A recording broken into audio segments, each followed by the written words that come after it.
ಬಗೆ ಬಗೆಯ ಹೂವುಗಳನ್ನು ಬೆಳೆಯುವಲ್ಲಿ ಚಿಕ್ಕಬಳ್ಳಾಪುರ ಹೆಸರುವಾಸಿ ಫಲಪುಷ್ಪ ನಾಡು ಎಂಬ ಖ್ಯಾತಿಯನ್ನ ಗಳಿಸಿದೆ. ಬಹುದಿನಗಳಿಂದ ಹೂ ಬೆಳೆಗಾರರು ಸೂಕ್ತ ಮಾರುಕಟ್ಟೆ ಇಲ್ಲದೆ ಸಂಕಷ್ಟವನ್ನ ಎದುರಿಸುತ್ತಿದ್ದಾರೆ. ಇದನ್ನು ಮನಗೊಂಡ ಜಿಲ್ಲಾ ಉಸ್ತುವಾರಿ ಸಚಿವ ಡಾಕ್ಟರ್ ಎಂಸಿ ಸುಧಾಕರ್ ದೇಶದಲ್ಲಿ ಮಾದರಿಯಾದಂತಹ 140 ಕೋಟಿ ವೆಚ್ಚದಲ್ಲಿ ಹೈಟೆಕ್ ಹೂ ಮಾರುಕಟ್ಟೆ ನಿರ್ಮಾಣಕ್ಕೆ ನೀಲನಕ್ಷೆ ಸಿದ್ಧಪಡಿಸಿದ್ದು, ಈ ಬಾರಿ ಬಜೆಟ್ನಲ್ಲಿ ಅನುದಾನ ಪಡೆದುಕೊಂಡು ಕೆಲಸ ಆರಂಭಿಸುವ ಉತ್ಸಾಹದಲ್ಲಿದ್ದಾರೆ. ಈ ಕುರಿತು ಒಂದು ವಿಶೇಷ ವರದಿ.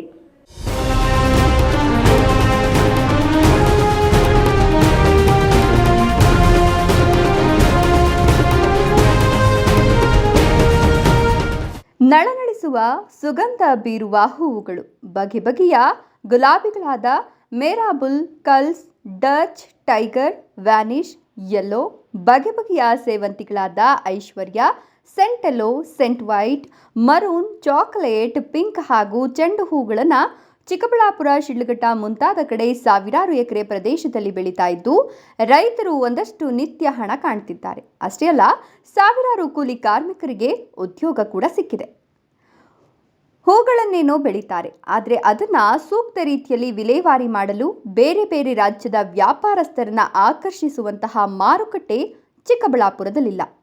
ಹಿಂದೆ ಜಿಲ್ಲಾ ಉಸ್ತುವಾರಿ ಸಚಿವರಾಗಿದ್ದ ಡಾಕ್ಟರ್ ಸುಧಾಕರ್ ಮಾರುಕಟ್ಟೆ ನಿರ್ಮಾಣಕ್ಕೆ ಮುಂದಾಗಿದ್ದು 12 ಕೋಟಿ ವೆಚ್ಚದಲ್ಲಿ ನಿರ್ಮಿಸಲು ಉದ್ದೇಶಿಸಿದ್ರು. ಆದರೆ ಅದು ಸಫಲತೆ ಕಾಣಲಿಲ್ಲ.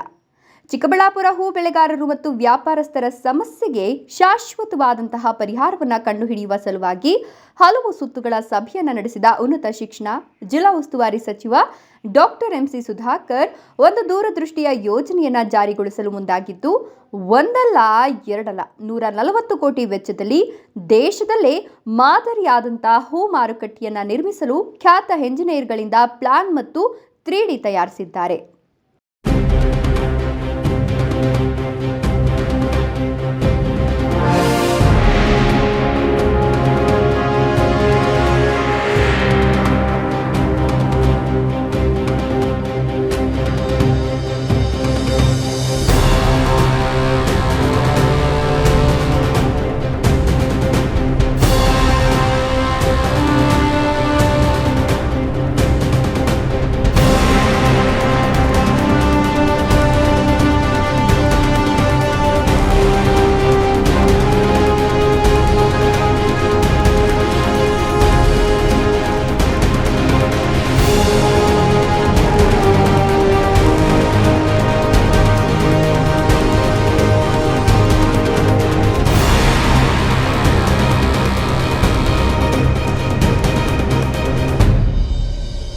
ಚಿಕ್ಕಬಳ್ಳಾಪುರ ನಗರದ ಹೊರವಲಯದ ನಂದಿ ಕ್ರಾಸ್ ಬಳಿ ಇರುವ ತೋಟಗಾರಿಕಾ ಇಲಾಖೆಗೆ ಸೇರಿದ ಸುಮಾರು 20 ಎಕರೆ ಪ್ರದೇಶದಲ್ಲಿ ಅಂತಾರಾಷ್ಟ್ರೀಯ ಹೂ ಮಾರುಕಟ್ಟೆಯನ್ನು ನಿರ್ಮಿಸ್ತಾ ಇದ್ದು, ಇದು ದೇಶದಲ್ಲೇ ಮಾದರಿಯಾಗಿದೆ ಎನ್ನುತ್ತಾರೆ ಡಾಕ್ಟರ್ ಎಂಸಿ ಸುಧಾಕರ್.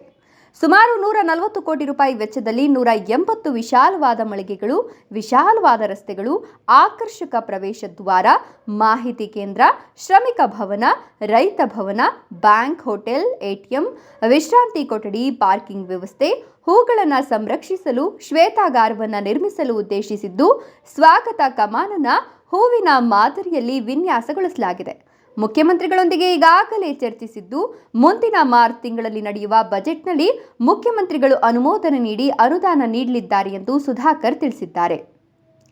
ನಮ್ಮ ಚಿಕ್ಕಬಳ್ಳಾಪುರದ ಬಹುದಿನಗಳ ಬೇಡಿಕೆ ಒಂದು ಸುಸಜ್ಜಿತವಾದಂತಹ ಹೂವಿನ ಮಾರುಕಟ್ಟೆ ನಿರ್ಮಾಣ ಮಾಡಬೇಕು ಅಂತಕ್ಕಂಥ ಬೇಡಿಕೆ, ಅದಕ್ಕೆ ಸೂಕ್ತವಾದಂತಹ ಜಾಗ ಕೊಡಬೇಕು ಅಂತಕ್ಕಂಥದ್ದು ಎಲ್ರಿಗೂ ತಿಳಿದಂಥ ವಿಚಾರ. ಈಗಾಗಲೇ ನಾನು ಕನ್ನಡ ರಾಜ್ಯೋತ್ಸವದ ದಿನದಂದು ಘೋಷಣೆ ಮಾಡಿದ್ದೆ, 20 ಎಕರೆ ಭೂಮಿಯನ್ನ ನಾವು ಈಗಾಗಲೇ ಅದಕ್ಕೆ ಒದಗಿಸ್ಕೊಟ್ಟಿದ್ದೀವಿ ಅಂತ ಹೇಳಿ.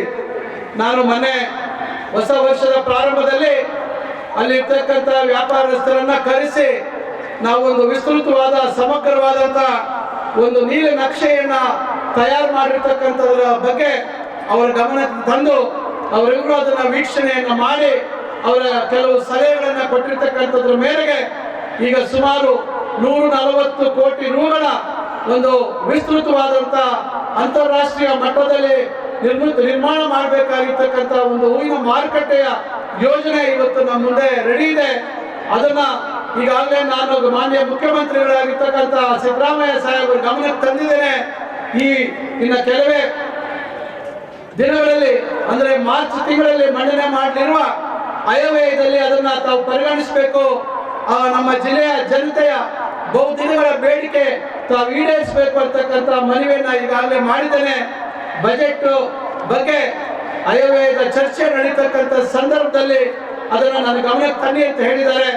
ನಮ್ಮ ಎಲ್ಲರ ಒಂದು ಇಚ್ಛೆ, ಮಾನ್ಯ ಮುಖ್ಯಮಂತ್ರಿಗಳು ಇದನ್ನ ಪರಿಗಣಿಸಿ ನಮ್ಮ ಜಿಲ್ಲೆಗೆ ಕೊಡುಗೆಯಾಗಿ 140 ಕೋಟಿಗಳ ಈ ಯೋಜನೆಗೆ ಅನುಮೋದನೆ ಮತ್ತು ಅನುದಾನವನ್ನ ಒದಗಿಸ್ಕೊಡ್ಬೇಕು ಅಂತ ಹೇಳಿ ನಾನು ಅವರಲ್ಲಿ ಪ್ರಾರ್ಥನೆ ಮಾಡ್ತಾ ಇದ್ದೇನೆ ಮತ್ತು ಅವರು ಒದಗಿಸ್ಕೊಡ್ತಾರೆ ಅಂತಕ್ಕಂಥ ವಿಶ್ವಾಸ ನನಗಿದೆ ಬಂಧುಗಳೇ. ಉದ್ದೇಶಿತ ಅಂತಾರಾಷ್ಟ್ರೀಯ ಹೂ ಮಾರುಕಟ್ಟೆ ರಾಷ್ಟ್ರೀಯ ಹೆದ್ದಾರಿಗೆ ಹೊಂದಿಕೊಂಡಿತ್ತು. ಸಂಚಾರಿ ದಟ್ಟಣೆ ಸಮಸ್ಯೆ ಉಂಟಾಗೋದಿಲ್ಲ. ಮತ್ತೊಂದೆಡೆ ಈ ಮಾರುಕಟ್ಟೆ ಪ್ರದೇಶದಿಂದ ಕೇವಲ 14 ಕಿಲೋಮೀಟರ್ ದೂರದಲ್ಲಿ ಅಂತಾರಾಷ್ಟ್ರೀಯ ವಿಮಾನ ನಿಲ್ದಾಣವಿದ್ದು ಹೂಗಳನ್ನು ಹೊರ ದೇಶಗಳಿಗೆ ಸಾಗಿಸಲು ಅನುಕೂಲವಿದ್ದು, ದೇವನಹಳ್ಳಿ ಸಮೀಪ ಹೊರವರ್ತುಲ ರೈಲ್ವೆ ಸಹ ಬರ್ತಿರೋದ್ರಿಂದ ಬೇರೆ ಬೇರೆ ವ್ಯಾಪಾರಸ್ಥರನ್ನು ಆಕರ್ಷಿಸಲು ಅನುಕೂಲವಾಗಿದ್ದು, ಇದರಿಂದ ಸ್ಪರ್ಧೆ ಏರ್ಪಟ್ಟು ರೈತರಿಗೆ ಉತ್ತಮ ಬೆಲೆ ಸಿಗಲಿದೆ. ಒಟ್ಟಾರೆ ಅಂತಾರಾಷ್ಟ್ರೀಯ ಈ ಹೂವು ಮಾರುಕಟ್ಟೆ ನಿರ್ಮಾಣದಿಂದ ರೈತರಿಗೆ ವರದಾನವಾಗಲಿದ್ದು, ಚಿಕ್ಕಬಳ್ಳಾಪುರಕ್ಕೆ ಕಳಶ ಪ್ರಾಯವಾಗಲಿದೆ. A news bureau, Chikkaballapur.